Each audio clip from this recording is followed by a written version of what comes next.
Hello students. In our previous video, we have discussed about other basic concepts of macroeconomics.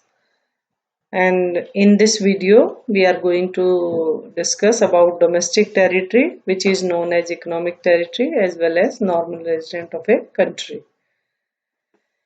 As far as domestic territory is concerned, domestic territory, which is known as economic territory, when we talk about this concept, image of political territory comes in our mind. हमें ऐसा लगता है कि जो हमारी political territory है, जो हमारी पॉलिटिकल बाउंड्री है, वही हमारी इकोनॉमिक टेरिटरी है.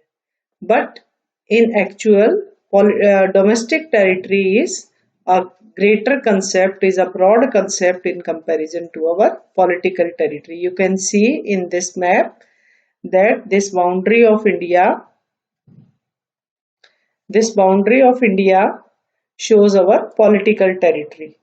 And you can see India is a peninsula. It is surrounded by water from three sides. One side there is a Bay of Bengal, Indian Ocean and Arabian Sea.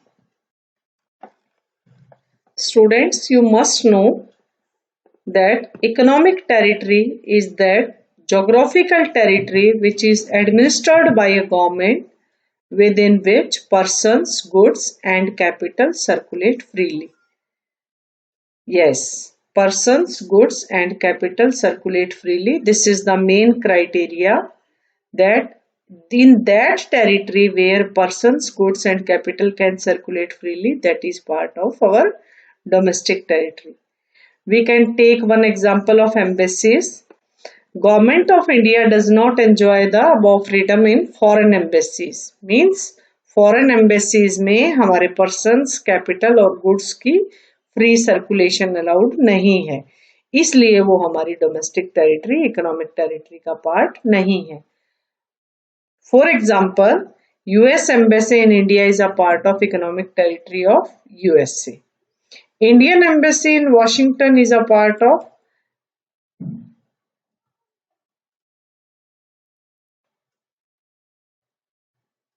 is a part of economic territory of India.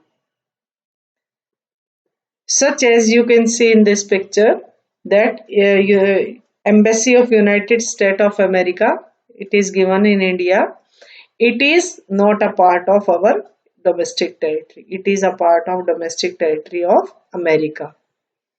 So, question arises, what does domestic territory include? Territory lying within political frontier of a country, it includes territorial water and airspace. I want to go in previous slide that you can see this is our territorial water. In this water, in Arabian Sea, in Indian Ocean, we are getting some specific right, and in that right, in particular that exclusive right, if we are extracting something, if our ships are going on, our planes are operated between that area, and whatever income is generated in that territory, that is a part of our domestic income. That's why it is explained that territorial waters and airspace in which our ships and aircrafts are operated. In the same way, we can say branch of American Bank in India is included in our domestic territory of India. Why? Because that is situated in our geographical boundary. In the same way, office of Tata Industries in America is not included in domestic territory of India because that is situated in domestic territory of America. That is not a part of our territory. Okay. We have discussed about ships and aircrafts owned and operated by residents between two and more countries.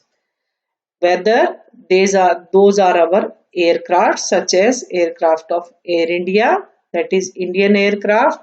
If that aircraft is operated between any two other countries, their income is counted in our domestic territory. In the same way, Indian ships which are commercially used and for passengers traveling, their income is counted in our domestic territory of India. In the same way, you can say that if Indian embassies are situated in other countries, such as you can see in the picture, this is the picture of Indian embassy which is situated in USA. In the same way, our embassies are situated in other countries also. Our consulates are also in other countries. Our military establishments are also situated in border countries such as in Pakistan, Bangladesh, Nepal, China, etc.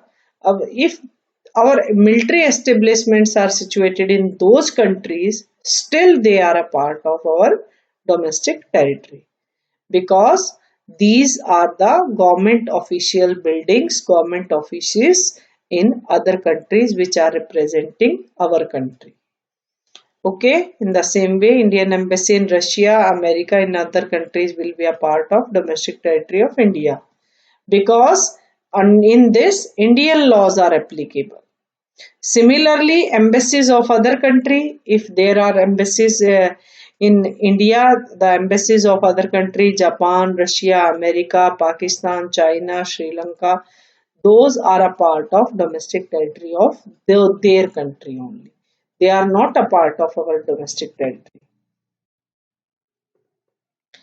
Next is fishing vessels, oil and natural gas rigs, and floating platform operative by residents of a country and in the international waters, engaged in extraction in areas where the country has exclusive rights of operation. International water में जहां पर हमें exclusive right मिला हुआ है, जहां पर हम ऑयल और नेचुरल गैस रिग्स अपना एस्टेब्लिश कर सकते हैं, फिशिंग वेसल से जो कोस्टल एरियाज में रहने वाले लोग हैं वो मछली पकड़ के अपनी आजीविका कमा सकते हैं, उन लोगों को जो इंटरनेशनल वाटर टेरिटरी के अंदर जो एरिया मिला हुआ है, उस एरिया के अंदर वो इनकम अर्न कर सकते हैं और उस इनकम को हमारी डोमेस्टिक इनकम का पार्ट माना जाएगा, because these are the part of our domestic territory. Okay, now question arise, why we are studying about domestic territory? Because domestic territory is related to domestic income. Whatever income is generated in our economic territory, whether it is generated by resident or foreigner, non-resident, it is called domestic income. It is the implication of domestic territory. That's why we are studying about this topic. One more important thing you should note, that domestic territory, what domestic territory does not include: embassies, military establishments of foreign countries, any branch of international organizations, such as if branch of WHO, UNESCO, UNO is situated in India, those are not the part of our domestic territory. They are the part of international territory only. Now come to next topic, that is also most important topic, that is normal resident of a country. Normal resident. When we are talking about normal resident, first of all, a resident and a citizen, both are different concepts. We are talking about here resident only. First of all, resident is said to be a person or institution. Point must be noted, student. Person or institutions. It means any individual can be normal resident, or any institution, any branch of a bank or any branch of any company or other building, that can be our normal resident if they are ordinarily resides in our country and whose center of economic interest lies in that country. अगर वो हमारे देश में ही रहते हैं, अगर उनका centre of economic interest भी हमारे कंट्री में ही लाई करता है, तो ही हम उनको हमारे कंट्री का नॉर्मल रेजिडेंट कहेंगे. अब क्वेश्चन ये है कि ये रेजाइड करने का पीरियड कितना होना चाहिए? That should be at least 1 year और मोर. कम से कम 1 साल या उससे ज्यादा का पीरियड होना चाहिए. Minimum is 1 year approximately. Now come to center of economic interest. So what does center of economic interest? Center of economic interest means that resident carries out basic economic activities. What are basic economic activities? Earning, spending and accumulation of from that location. If they are doing all these activities in that country, then they will be considered a normal resident of same country. Okay, we can take some examples to understand the topic. Indian working in office of USO in India are normal resident of India since they live in India and their center of economic interest also lies in India. Indians going for abroad for medical treatment. अगर Indians abroad में जाते हैं medical treatment के लिए तो generally they are going for short period, that's why they are known as the normal resident of India. If foreign tourists are visiting in India for recreation, for holidays, medical treatment, study tours or any conference or sports activities etc., they are not counted in normal resident of India. Indian officials working in Indian embassy in USA are not resident of India because although they are living within the domestic territory of India, but they don't carry out the basic economic activity in India. Understand, students? Indian official working in Indian embassy in USA. India की embassy है USA के अंदर, उसमें Indians काम कर रहे हैं, वो इंडिया के रेजिडेंट नहीं कहलाएंगे क्योंकि हालांकि वो नॉर्मल डोमेस्टिक टेरिटरी के अंदर काम कर रहे हैं, बट फिर भी उनकी जो इकोनॉमिक एक्टिविटी है they are not carried in India and they are carried in USA, that's why they will be the resident of USA. American going in Indian embassy in America are not resident of India but residents of America because they are living in America. Clear? Now question arises, what is the difference between a resident and citizen? Students, resident is a economic concept whereas citizen is a legal concept. Both are different.